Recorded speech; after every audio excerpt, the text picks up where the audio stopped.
Hey everybody, this is Jim at FreeChartVideos.com using time-honored techniques to understand modern markets. Before we get started, let me just read this. This video is for educational purposes only. It is not intended to be used as any form of investment advice. I can draw lines on charts, but you have to draw your own conclusions from your own due diligence and make investment decisions that are suitable for your financial situation. I'm not a licensed professional. Really and truly, I'm just a guy that draws lines on charts. So let's look at the S&P. The first thing I want to say just kind of addresses technical analysis in general, because nobody, well, let's put it this way. At some point in time, you're going to lose faith in somebody who does this. It's just inevitable. And a lot of times, all technical analysis really is good for is to show you where the boundaries are, and then you make decisions based upon what you see. For example, when you draw some of these trend lines, you know, well, for example, back here, when we said if we can get over this purple line or this blue line, because they're both kind of alternates of a neckline for this little inverse head and shoulders. Remember I said that if we can get over one of these lines, the propensity is this move should break out over this blue line and head on up to, I think I said 1330, 1340. Well, it exceeded that. It went up a little higher, but the fact is, once that line broke, it did what it was supposed to do. Additionally, when we were bouncing along up here, and if we had drawn, let's say, I don't think we did this actually, but if we had drawn a line like this, we could have said, you know, this is a kind of a triangle here, and if it breaks down below this line, then we should be getting down to about, 1255 or something like that. Well, you can also move this along to that line, and sometimes I do that. Sometimes it's not always where the pattern breaks. Sometimes that minimum is actually wherever that line happens to be attached to this bottom line when that low is made. And look, it did exactly that. So what's the point? The point I'm trying to make is that there are certain long-term things you can look at in technical analysis, and there's certain short-term things you can look at, but they're all just guessing based upon patterns that have shown themselves to be recurring over and over and over again. And one of those patterns is the back test. And what I think we are seeing here is, when I was looking at things on Friday after that sharp down day, giving back all of those gains, it was hard to tell at that time if that was going to be giving everything back and then some, or whether or not we were just going to come back to this level, then maybe consolidate a little bit more, then head back up. Well, we got that question answered today in no uncertain terms. And remember, this is that line that I was looking for as a back test. And we are very close to doing that.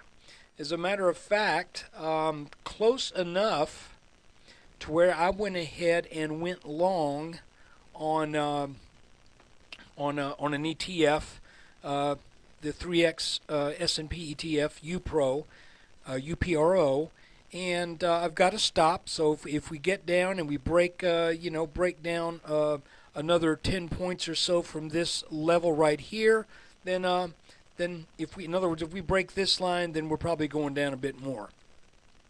So it's kind of a tight stop. It's a little bit of a gamble, but let's look and see what's happened here. And the first thing I want to do is I'm looking upon this move right here late on Friday as a head fake, because this is this area of resistance that had been working 1, 2, 3, 4 times. Then we got over it, almost bounced on it, came back and tested it again. Then we got over it, just barely, but not really to a significant degree, and that came back down. So what I'm doing is I am pretty much a believer in parallel channels where they can be found. So I am looking at these two little bottoms here lining up with this, and then a parallel line that lines up with this.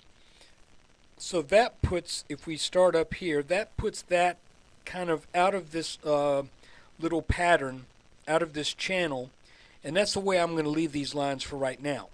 What happened late in the day, if we look at a 1-minute chart, and this is one of the reasons why I went long. I was following this little kind of a pennant or wedge here that's downsloping, and when I saw this break and this bounce right here, I said, you know, I think I'm gonna go long on a return to this line here, just on the outside chance that this thing behaves and we start to firm up and test this line and maybe take that out in the next day or so. So let's look at this in a little bit broader context. Another thing that we look at is, you know, tell you what, let's go to an hour chart. I was talking to you about this little inverse head and shoulders that we had here at the bottom that is, say, highlighted in gray. I don't know that you can actually highlight in gray, but it is delineated with this little gray oval.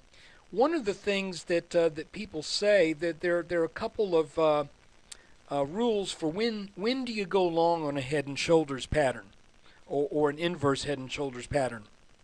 And they usually say, well, you go long on a return to the neckline, which, is that the neckline or is that the neckline? You know, technically this is the neckline because it lines up with the head, but you know, it could be either one. So we're very close to that being met as far as going long on this pullback. The other thing that John McGee says in Technical Analysis of Stock Trends, let's kill the volume here. Give me a, oops, didn't mean to draw that. Let me get rid of that. The other thing, where the other trigger, I guess you could say, where you go long, according to McGee, is on a 40% retracement from the bottom of the right shoulder, or the top of the right shoulder if it's a standard pattern, but this is inverse. The bottom of the right shoulder. Let me say that again. My son just walked into my office. I had to talk to him for a second. The other spot that McGee says you go long is on a 40% retracement that's measured from the bottom of the right shoulder to the top of the breakout move. Now, I would call this the top of the breakout move instead of this, because this just went sideways a little bit, and this is where it actually ended up. So if we do that,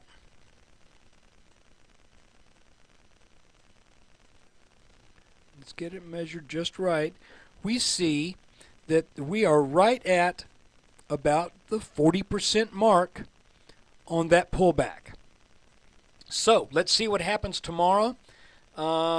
You know, we're very close to back testing this line right here. We are also very close, actually have met the one of the requirements or one of the trigger levels for going long after an inverse head and shoulders.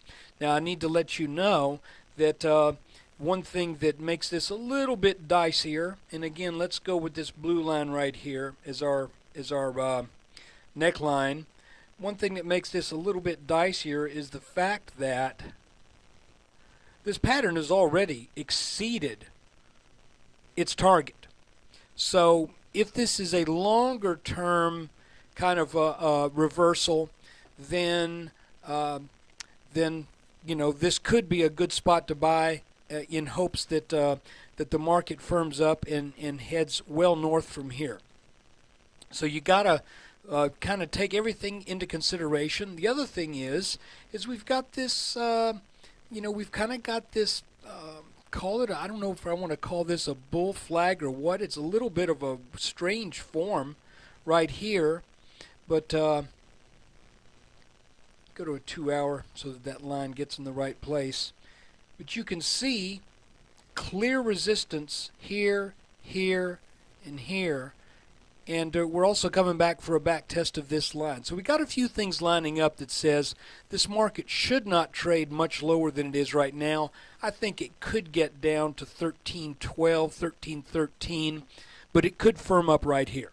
Look, I appreciate you guys watching this video. I really do. When you get a chance, stop by freechartvideos.com, and also please consider joining my YouTube channel and visiting the website, because it depends upon web traffic and just the natural little flow of income I get from the advertisers at the website. So thanks a lot for your help.